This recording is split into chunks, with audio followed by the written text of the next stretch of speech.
টাকা আর টাকা, চারপাশে শুধু টাকার ওড়াউড়ি। ভূমি সংক্রান্ত সেবা নিতে টেবিলে টেবিলে ওড়াতে হয় টাকা। সেখানে কর্মকর্তারা কাজের চেয়ে টাকা গোনায় ব্যস্ত বেশি।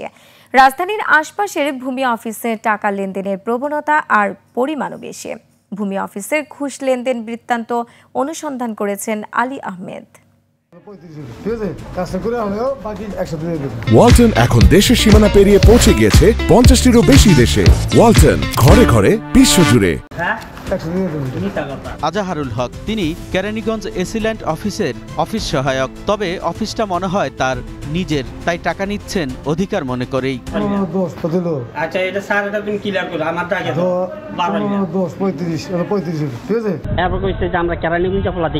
মানে তারা ভাগ দেন নাই দেখে যেটাই হোক। সাইদুল ইসলাম এই অফিসের কেউ নন, তবে টাকা নিতে ছাড় দেন না তিনি। গুনে গুনে বুঝে নেন সব টাকা, তাও এসিল্যান্ড অফিসের চেয়ার টেবিল ব্যবহার করেই। জাহিদের এই ভিডিও চিত্র দেখলেই বোঝা যায় কত সহজেই আদায় করছেন ঘুষের টাকা। আর তার হাব ভাবে মনে হচ্ছে পাওনা টাকা আদায় করছেন। অফিস সহকারী cum computer operator Abdul Alim গোপনে গুনছেন টাকা। আপোষ নামার জন্য কাজ করবেন, তাই টাকা নেয়ার ক্ষেত্রে কোনো আপোষ করছেন না এই ব্যক্তি। এসিল্যান্ডে এবং কানুনে দুটাতে আমরা কোনো টাকা ছাড়া রিপোর্ট পাই না। একটা সার্ভেয়ার বা কানুনগো একটা প্রতিবেদনের জন্য তাকে আলাদা করে 10,000 থেকে শুরু করে 15,000 করে টাকা দিতে হচ্ছে। ভূমি সেবা যেন ঘুষ ছাড়া মেলেই না। রাজধানীর আশপাশের অফিসগুলোতে ঘুষের লেনদেনের পরিমাণও বেশি। নারায়ণগঞ্জের রেজিস্ট্রার অফিস, সাব রেজিস্ট্রার অফিসে চলে খোলামেলা ঘুষ লেনদেন। ক্ষমতা নাই আমার দেওয়ার মতো। উপরে নিচে ঘুরাই দিয়েছে, নিচে দুপুরে ঘুরাই দিয়েছে। জমিনের মালিক আমি। আমাদের তো গভর্নমেন্ট কোনো বেতন নাই।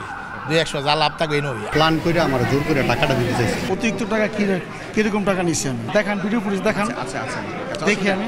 তার মানে এটা তাহলে আপনি করেন না। গাজীপুরের চিত্র একই। টাকা কিভাবে খাইবো, খালি ফাঁক ফোন ধরে বিভিন্ন কাগজ চায়, মানে এটা টাকা খাওয়ার একটা দান্দা। 1.5 বছর ধরে আমরা ঘুরতেছি এটা নিয়ে। তবে কালিয়াকৈরের এই সাব রেজিস্ট্রার সাংবাদিকদের ম্যানেজ করতে রেখেছেন আলাদা ক্যাশিয়ার। নতুন অফিসার তো সাংবাদিক আসলে আপনার উপর বেতা লাগে।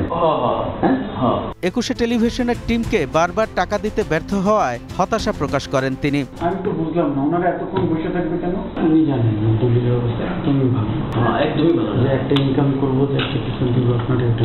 ভূমি সংক্রান্ত সেবায় দিনের পর দিন এ অনিয়মকে প্রশ্রয় দেয় এমন পরিস্থিতি সৃষ্টি হয়েছে বলে মনে করেন অপরাধ বিশ্লেষকরা। তারা এটাকে একটা কমন ওয়ে তারা বানাই ফেলে, হ্যাঁ, যে এটা আসলে খুব বেশি অবৈধ না বা এটা একটা অপরাধ না। তারা এই জিনিসটাকে এইভাবে তারা দেখে। সেকেন্ডলি দেখবেন যে আপনি পর্দা যেরকম অনেক কিছুকে ঢেকে রাখে, অ্যাট দ্য সেম টাইম যারা যে ইনস্টিটিউশনে কাজ করে, যারা যেই পরিবেশে কাজ করে, যারা যেই সার্ভিসে কাজ করে, তাদেরকে আমরা দেখি যে ওখানে যদি কোনো ক্রাইম করে তো তাদের বাকি যারা কলিগস থাকে তারা কিন্তু সবাইকে প্রোটেক্ট করে। আলী আহমেদ, 21 টেলিভিশন।